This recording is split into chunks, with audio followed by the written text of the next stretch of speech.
제가 10년 전에 비해서 인간관계가 느슨해지고 넓어졌어요. 맛있는 음식 먹을 때 주로 만나는 친구들이 생겼습니다. 소주 마실 때 주로 만나는 친구들이 있어요. 와인 먹을 때도 만나는 친구들이 있네요. 좀 죄송하고 민망하긴 하지만 폭탄주 먹을 때 만나는 친구들도 따로 있습니다. 요즘은 그렇게 막걸리 먹을 때 또 주로 만나는 친구들이 있어요. 근데 그러다 보니까 어느 날 문득 중마고우는 이제 별로 없다는 생각이 듭니다. 유비, 관우, 장비처럼 도원결의에 해당하는 그 아주 좁은 관계의 한 사람은 별로 없는 것 같습니다. 그래서 최근 5년 동안 인간관계에 대해서 다소 혼란스럽기도 했었습니다. 이렇게 친구가 많은데 왜 아주 혈맹 같은 친구는 없을까? 그런데 예전에 아주 소수의 사람들이 마을에 옹기종기 몰려 살고 있을 때는 동네 친구가 굉장히 중요했습니다.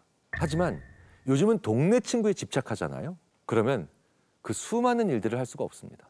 저 역시 예전에 동네에서 동네 친구 몇 명과 계속해서 몰려다니고 술도 늘 같이 먹고 그리고 놀 때도 같이 노는 이런 경우에는 그 친구의 생각이 곧 저의 생각이고요.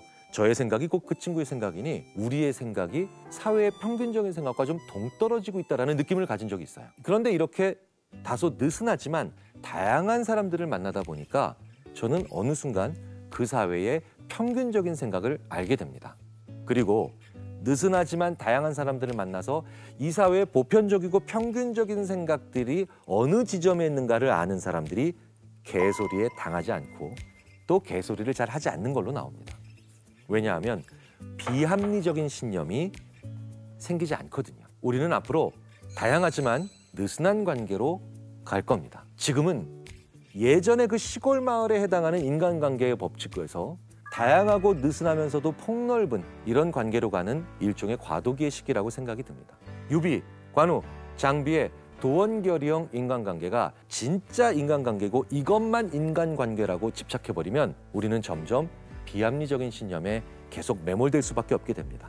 그리고 이런 만남을 지속할 때 개소리가 되는 순간 혹은 개소리에 현혹되는 순간이 나오는 거예요. 그렇기 때문에 이 점을 10분 발휘하는 게 바로 개소리를 잘 사용하는 이단 종교이기도 합니다. 그 사람들은 사회의 평균적인 생각을 인식하는 걸 절대 못하게 한다는 거죠.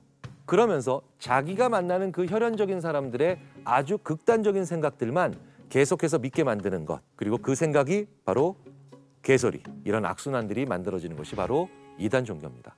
그리고 지금까지 논의된 프랭크퍼트의 책의 근거에서 보면 이단 종교도 두 가지 부류가 있음을 알 수가 있게 됩니다. 첫째, 종교를 설파하는 사람이 자기의 목적을 위해 거짓말을 하는 이단 종교.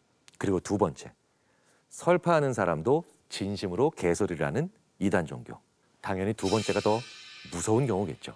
그 대표적인 예가 바로 무려 900명의 집단 자살을 불러일으킨 미국의 사이비 종교인 인민사원 사건입니다.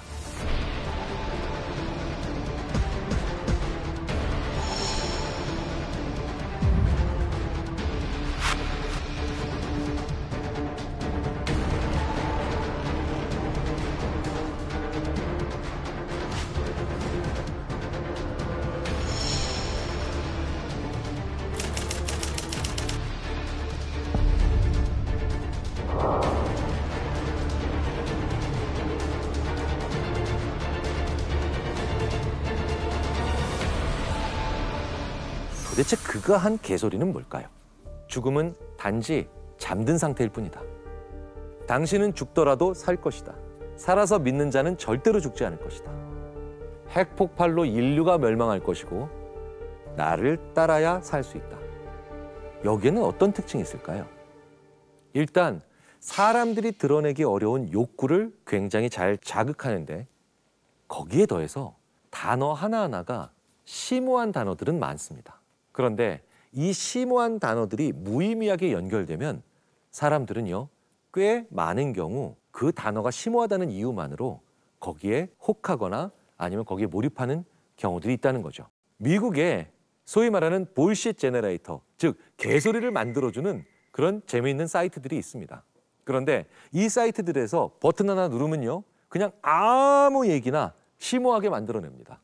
사실은 아무 의미들이 없는 얘기죠. Intuition differentiates into potential reality. 우리말로 바꾸면요, 직관은 잠재적인 현실 안으로 차별화된다. 뭔 말이에요? God is entangled in the Mechanics of Love. 신은 사랑의 역학관계 속으로 얽혀 있다. 체험 진리는 새로운 인간 관찰과 상호작용합니다. 이단 종교에서 많이 하는 얘기입니다. 심지어는요, 네 번째 문장은 기업에서도 쓸 수 있는 개설입니다. XML 기법은 본질적인 관측과 불가분의 관계에 있습니다. 회사에서 어떤 사람이 이런 얘기하면요, 사장님이 이럴 수도 있습니다. 좋은 지적이야. 아무런 의미가 없는데요. 네. 그런데 공통점이 있죠. 심오하거나 격조 높은 단어를 아무렇게나 배치했어요. 단어를 살펴보면 직관, 잠재, 현실, 신, 사랑, 역학관계, 체험, 진리, 관찰, 상호작용, 본질, 불가분, 이렇게 고급스러운 단어들로 모두 다 이루어져 있습니다. 근데 그걸 연결합니다. 물론 아무 생각 없이요.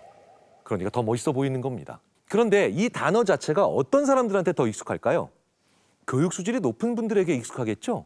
그리고 자기가 전문가라고 생각하는 분들에게 더 친숙한 단어겠죠? 자, 이 얘기는 뭐냐?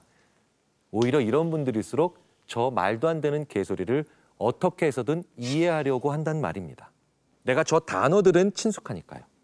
그런데 생각해보면 내가 어떤 말을 이해하려고 노력하는 대부분의 상황은 나에게 중요한 사실을 접할 때죠. 자, 그러니 뇌가 착각을 일으키는 겁니다. 나에게 중요한 사실을 내가 접할 때 집중한다. 그런데 내가 집중한다. 그러니 이건 중요하구나. 이런 착각적 역상관이 일어난다는 겁니다. 그리고 이건 똑똑하다고 해서 반드시 교육 수준이 높다고 해서 이런 이단적 개소리에 현혹되지 않는다. 그런 건 아니라는 걸 뜻합니다.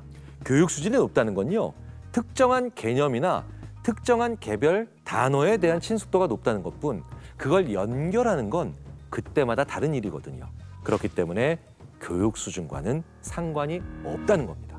그걸 너무나도 잘 보여준 캐나다 리자이나대 교수 거든 페니쿡. 심지어 이 거든 페니쿡 교수는요, 이 해리 프랭크퍼트 교수의 불시을 그 누구보다도 의미 있게 읽은, 그리고 그 책을 가장 많이 인용하는 그런 사람이기도 합니다. 이그노벨상 수상자이기도 한 이 거든 페니쿡 교수는 개소리에 대해서 어떤 사람이 잘 현혹이 되는가 재밌는 실험을 한 걸로도 유명합니다. 이른바 bullshit receptability, 개소리 수용성이죠. 이 개소리 수용성이 높은 사람들이 누구냐? 생각의 깊이가 낮은 사람입니다. 그러니 거든 페니쿡 교수는 여기서 이런 분들에게 일침을 놓는 거죠. 얇고 넓게 하는 사람들. 바로 이런 분들이 첫 번째로 위험하다는 거죠. 그리고 두 번째로 많이 배웠지만 지적인 수준이 낮은 사람들. 아니, 많이 배웠다는데 어떻게 지적인 수준이 낮아? 지식과 지혜는 다르거든요. 특히 유동지능이 약한 사람들이 개소리에 쉽게 빠지고 그리고 쉽게 믿는 경향이 강한 걸로 나옵니다. 그런데 이 유동성 지능은 동작성 지능이라고 얘기하는데 전반적으로 추론 추리 능력을 의미합니다. 무언가를 생각할 때 한 번, 두 번 더 곱씹어 볼 수 있는 능력을 말하는 거죠. 그렇다면 이 능력이 낮으면 교육 수준이 높아도 개소리에 당할 가능성은 오히려 높아진다는 거예요. 세 번째로 얘기하는 게 굉장히 의미심장합니다. 존재론적인 혼동이 많은 사람, 개소리에 잘 당하는 거로 나옵니다. 존재론적 혼동, 어떤 걸까요? 사람이 왜 사람이야? 라고 물으면 움직이니까. 그런데 이런 생각이 바로 어린아이 같은 생각이며 동시에 개체의 존재의 의미에 대해서 그냥 표피적으로, 표면적으로만 생각하는 거죠. 그래서 아이들이 많이 그러죠. 줄무늬 들어가 있어? 그럼 고양이, 빨가면 사과, 길면 기차. 그렇죠? 그 존재가 그 존재일 수밖에 없는 가장 근본적인 이유가 사람은 DNA와 RNA 구조를 가지고 있기 때문에. 그런데 우리 모두는 존재론적 혼동을 가지고 있습니다. 하지만 이 혼동감이 유난히 많은 분들은 음모론과 관련된